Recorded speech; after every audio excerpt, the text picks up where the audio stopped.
Have you ever stared at a blinking cursor, typed out a paragraph, deleted every single word, and decided it was simply safer to say nothing at all? If you have, you are far from alone.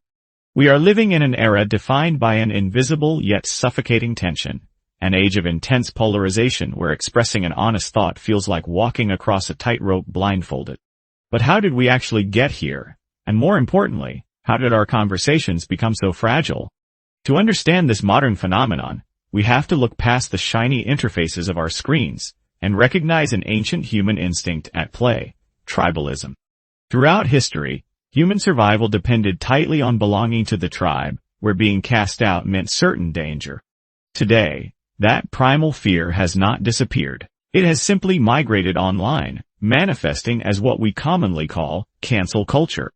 In this digital ecosystem, social media acts as an amplifier, distorting normal human behavior into something extreme.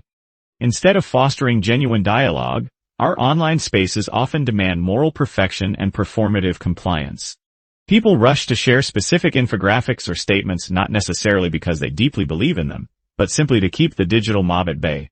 It is the modern equivalent of marking your door so the storm passes you by, making it entirely about performance rather than truth. This environment breeds a profound culture of self-censorship.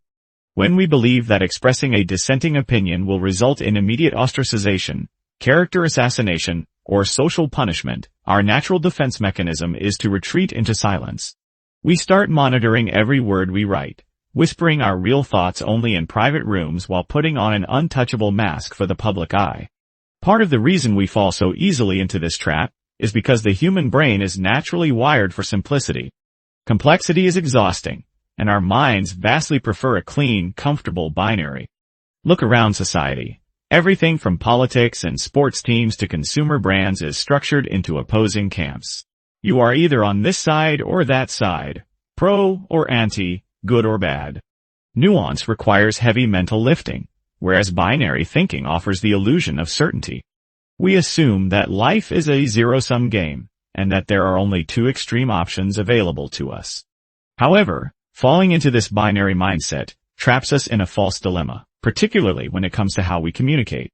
We often believe our only choices are either shouting everything on social media with reckless abandon or shutting down completely out of fear. But there is a vital middle ground that most of us overlook, and it begins with understanding the difference between self-censorship and social filtering. Self-censorship is entirely driven by fear, an unconscious dread that expressing your true perspective will cause others to abandon you. On the other hand, social filtering is led by discernment. Discernment means reading the room, understanding your audience, recognizing timing, and choosing your battles wisely. Just as you wouldn't tell every personal secret to a stranger you met 5 minutes ago, exercising discretion online does not mean you are being dishonest or cowardly. It means you are using maturity and environmental awareness. Saying everything and saying nothing are never your only choices. You can always choose a thoughtful, balanced middle space.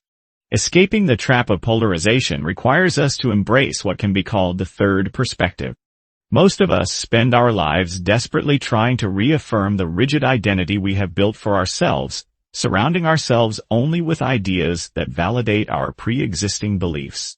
We become terrified of changing our minds because we think growth looks like inconsistency, and inconsistency looks like failure.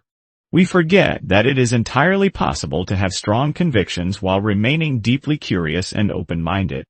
Furthermore, we must unlearn the false belief that understanding someone else's worldview equals accepting it.